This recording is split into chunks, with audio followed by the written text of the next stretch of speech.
Hello everyone, my name is Jess, and I'm going to share 5 tips on how to pass your interview in 25 Hoon. If you're interested to know more about 25 Hoon, I did post 2 videos about them, my work experience, and then the hiring process. I'll put the link in the description box below for you to see. A little disclaimer, every tips that I'll mention in this video are based from my personal experience with my interview in 25 Food. So what might work for me may not work for you, so I highly suggest that you still do your own research and know what fits best for you.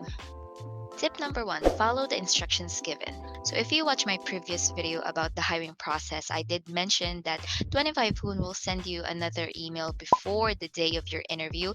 And in that email is the instructions on how to attend the interview room. So in the email, there are 4 steps. The first step is to check your equipments. When I say equipment, it means your internet connection, your microphone, your webcam, and your headset, as well as your environment, which should be quiet and well lit, and the background should also be plain or at least child friendly. They did emphasize that the applicants should have a wired internet connection because Wi Fi is not acceptable. Step 2 is you should check your internet speed 30 minutes prior to your interview against a Taipei server. They require a connection speed of 5 Mbps for both upload and download speed.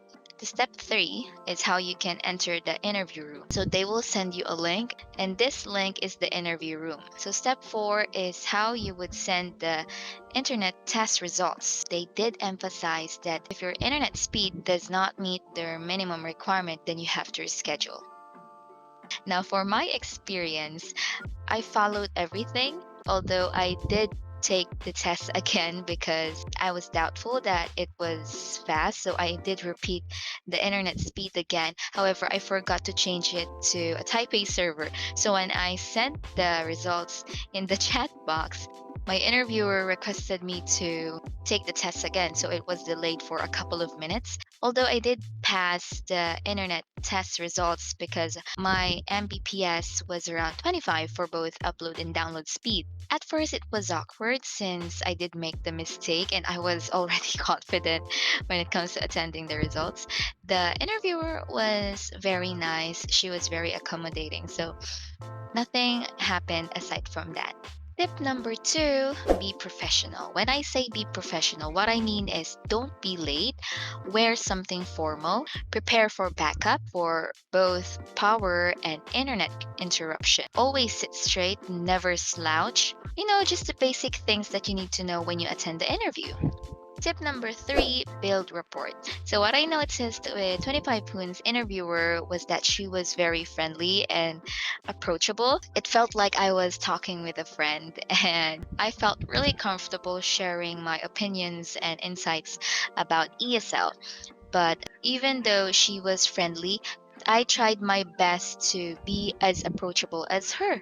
What I mean is, when she asked me, how am I? How did I felt about this interview before the interview starts? I did try my best to share more instead of just saying, oh, I'm fine. So what I did was, I'm nervous, but I'm doing great because I've been waiting for this interview for a week now. And even though I'm nervous, I'm still happy that I was able to pass the initial application and hopefully I could also pass this interview. So just try your best to lighten the mood and try to also ask questions about her like how are you? How are you doing? Just basic questions, just general questions. And the reason why you need to build rapport with the interviewer is because that's our job as an ESL teacher, right? We try our best to build reports with new students. So if the interviewer sees that you can do that with ease, then they might consider you in their company because most of the company wants that as their teacher. Tip number 4, expect common questions and prepare possible answers. So what are the common questions? Now, the main question that everyone asks in an interview is, tell me about yourself. So for me, what I did was I highlighted my great qualities. So what are those? Number of years of teaching, my achievements, which are the certificates. It can be any certificates. What are my expertise? Are those adults? Are those young learners? Why I chose this career? And what is my goal with the company? So those are just the basic things that I said.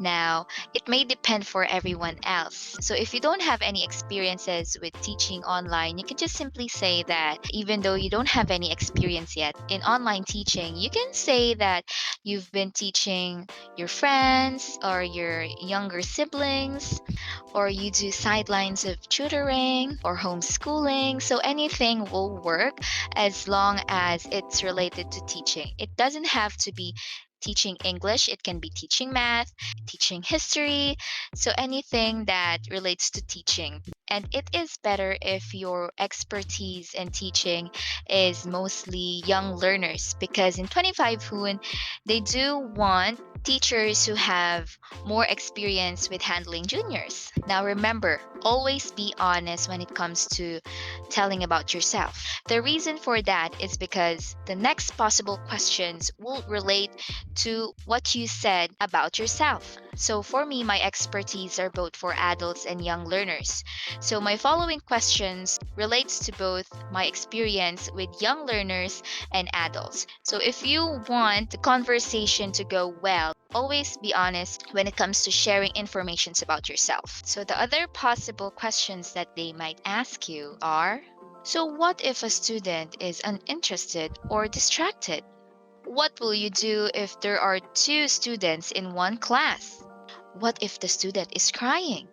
What was the most difficult experience you had with a student for both adult and young learner? Now I'll let you decide what you think is the best answer for this. So the question doesn't stop there, because the previous questions that I mentioned were only based from the possible answer that you gave with the question, tell me about yourself, because those questions are scenarios that might happen in the classroom. So I'll share three more personal questions that they might ask you. Why did you decide to teach ESL? What is your teaching style? Why did you choose 25 Foon? Remember that these are just common questions that they might ask you in the interview. So when it comes to your answers, my only suggestion is to not make your own script. Just don't memorize anything, because memorizing or writing your own script about the possible questions might not look genuine for the interviewer. So as much as possible, just expect what they might ask you and try your best to make like an outline of what you can say, but never ever ever memorize any answers, because aside from it looking unsincere, it is very obvious when you do that.